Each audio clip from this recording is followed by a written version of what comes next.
We are back on Morning Line. Thanks for joining us. Final segment, talking politics, national politics. We're covering a lot of ground with Professor Thomas Schwartz from Vanderbilt, political science. You know, it's in a way national, but I just wanted to throw this your way.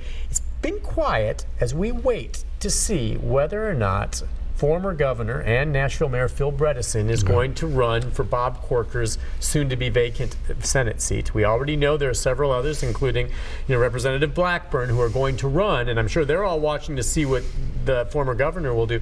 What is your take on this with Bredesen? I mean, we know that he's considering it. We haven't heard anything. He certainly hasn't said, no, I'm not yet. But on the other hand, what do you think he's waiting for? Just talking to one of the people here at the station said that he may be waiting to see what happens with Roy Moore. If Roy Moore can still win in Alabama, that may mean that the Republican brand is so strong that not even a more conservative Democrat like Bredesen would have a hard time in a state like Tennessee. Well, you never know. That would be one possible litmus test on that. You could look at that, and that is a concern, because the polarization is so intense that it may mean that even someone with his reputation that Phil Bredesen has would have a hard time being on the Democratic side of the ticket. What do you think is going to happen with Roy Moore? I was listening this morning. I don't know. It sounds to me. I assume you're aware of it. A lot of allegations again, which Moore disputes. He was at a rally last night at a church. He's going to churches now, and he was actually disrupted at one point by people saying, "Are all these?" That's my take, by the way, on all this. If it's just one claim, it may be true. Okay, but if it's he said, she said, it's sometimes hard to get to.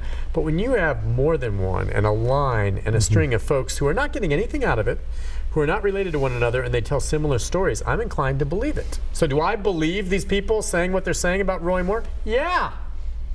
Okay, do I have proof otherwise? No. Does Roy Moore deny it? Yeah.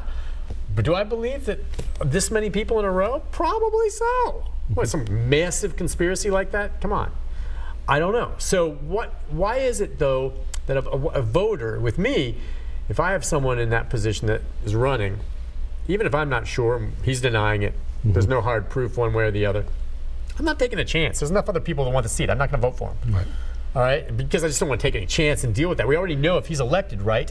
Would he go straight to the ethics review? They might. In fact, I mean, if Mitch McConnell decides, he might bring him before the ethics bureau, and that. Kind of what Franken's going to go through, right? Yeah. So why do voters still? It's just core. What is it? It's all core. About? Well, the key issue seems to be, from my reading of Alabama politics, seems to be the fact that Moore's opponent is very pro-choice and has signed on pro-choice Democratic. In the past, the Democrat might have hedged that issue a bit more, but he has, for a number of reasons, probably maybe personal conviction, supported pro-choice, and that the abortion issue weighs heavily among Alabama evangelicals and other Alabama Republicans.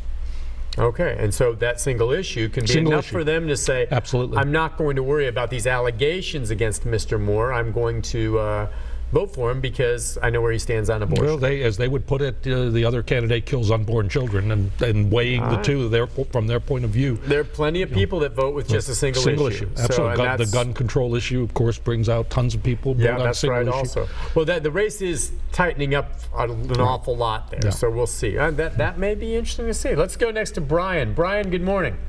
Hey, good morning. Two things real quick. The first, I disagree. I don't think it's all about money. I think it's also the ability of a group of people of a common background to get together and coalesce around a significant issue. Now, I think the Obama one was the first time we got so many diverse groups. Generally, it's a monolithic group that gets together and pushes an issue, and I don't believe it's all money. Okay, and then the second thing, I've got a question for the professor. I said this to the other professor when you were on, and I don't think he got it, but who said, I'm paraphrasing now, will achieve world peace through each country's pursuit of their own self-interest? Who said it, and whose policy was he talking about? I don't know that particular question. It was Henry the K, and he was talking about Richard Nixon there on a boat on the Potomac when one of the staff said, hey, Nixon said, we're going to win this thing, and one of the staff lower cabinet member, not even cabinet member, said, what, the war? And he said, no, the peace. We're going to win the peace.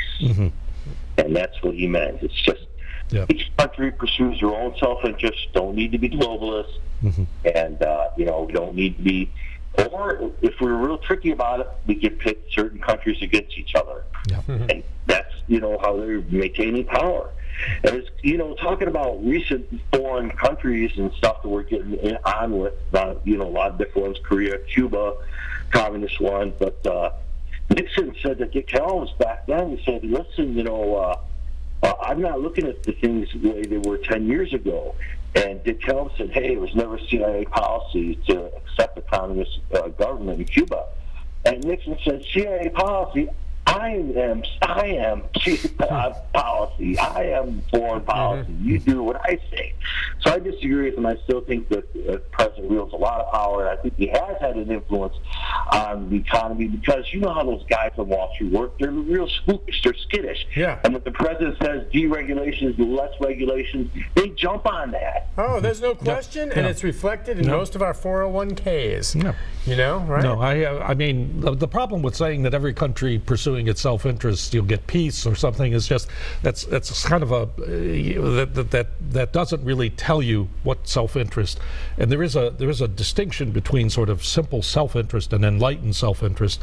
The United States could have pursued its self-interest after World War II by continuing to be the strongest world power and keeping Germany and Japan from rebuilding because it occupied both, but it saw its self-interest in actually others thriving as well.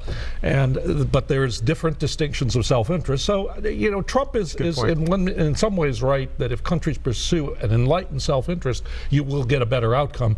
But what that self-interest is something that happens with political debate within the country.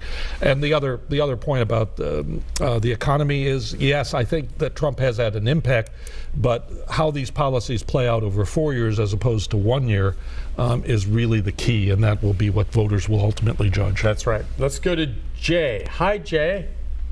Good morning. Thanks for taking my call, Nick and Professor. I just got a question. I wish we had term limits so bad because I get tired of the same old people over and over and over.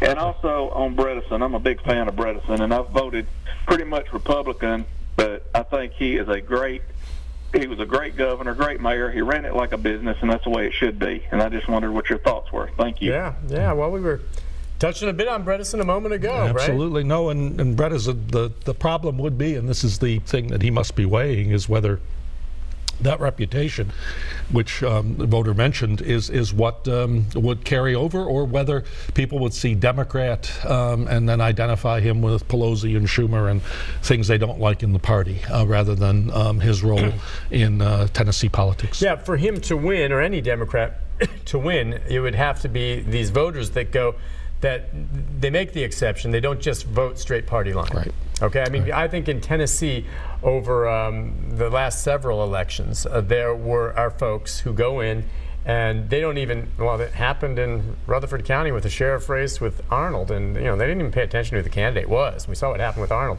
They just voted straight Republican. Didn't even look. Truman Jones was the sitting sheriff, and he was over here, and I'll tell you, I know Truman, he's a friend of mine. He was a Democrat in name only. That man's as conservative as they come, but he was over here. He lost, and then they end up electing a man who turns out to be a convicted felon in federal court. I mean, and that's the danger of just voting strictly party line without researching who the heck you're voting for. Right. But that's what it would mean then. It would have to be some Republicans who remember the job he did as governor and the job he did as mayor of Nashville, and respected that he had some conservative leanings that are in line with them to go with him, while they're still voting Republican everywhere else, maybe, right? That's what would be central, and if Bredesen can do that, he would perhaps win a seat for the Democrats. Interesting. All right, let's go to Jewel. Hi, Jewel. Are you there, Jewel? Top of the morning, Nick. Top of the morning. Go ahead, my friend. Good to hear y'all. I'm glad you got that professor on there. Just a brief comment. You recall Jesse Jackson impregnated a young lady, and the NAACP had to pay off her. These men are in great power, and they take advantage of it. These women are traumatized. Maybe they're afraid to say anything for years for fear if these low lives are that low, wouldn't they also possibly put a contract out on them or their family or friends? You know, that's a traumatizing, threatening thing. And about these people saying, well, they waited 20 years, why don't you say that to your mother? Don't worry about it, mother. You'll get over it in 20 years. Your black eyes and broken bones and busted lips will heal. What kind of an attitude is that? They waited this long. They've been scared to death and traumatized. How sad. Thanks for taking my call. Have a beautiful day. Yeah, you too, Jewel. I agree with you 100%, my friend. Yeah, it's a tough one. Well, you're pretty confident, as I think I am, that we're going to see more revelations coming out, not for the existing ones, but there's going to be more people dragged into this in D.C., here locally, everywhere. Would you think? Oh, absolutely. No, the things have changed, and what might have been accepted in the past by women is clearly not acceptable, and they're making their voices heard. Yeah.